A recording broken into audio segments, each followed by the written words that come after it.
it's curious, you know, but considering now that I wouldn't move more than 5 yards without my long cane, without my cane. At school, and it was a complicated place where it was. I can't remember how we got about. We just used to just race about. There were steps everywhere. I don't know how we did it. I remember paths. There was a red path and the grey path for some bizarre reason.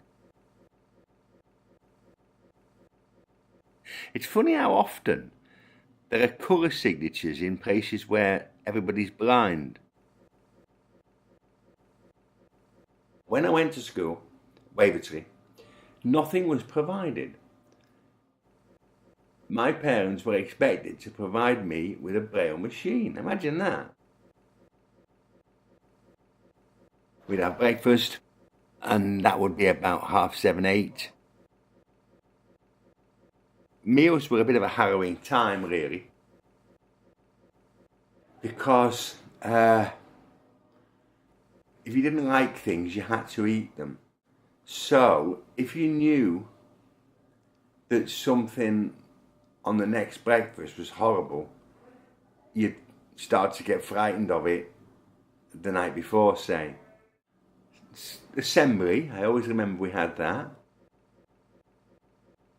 And I know assembly would be at 9, and then we'd go to class. Then we'd have 2 lessons, then we'd have a break, then we'd have 2 lessons, then we'd have lunch. We had handwork frames. These were circular pegged frames where you made the stitch and slowly the centre of the frame would fill up with what you were making. I don't think I was very good.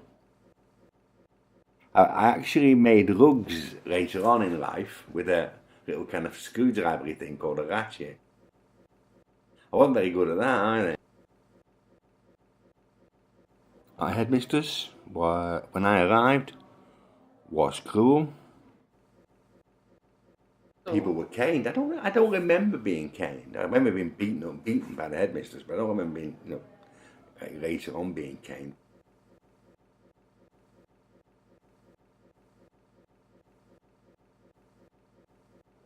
I remember my favourite teacher, Miss Humphreys, who was blind herself, taught me Braille.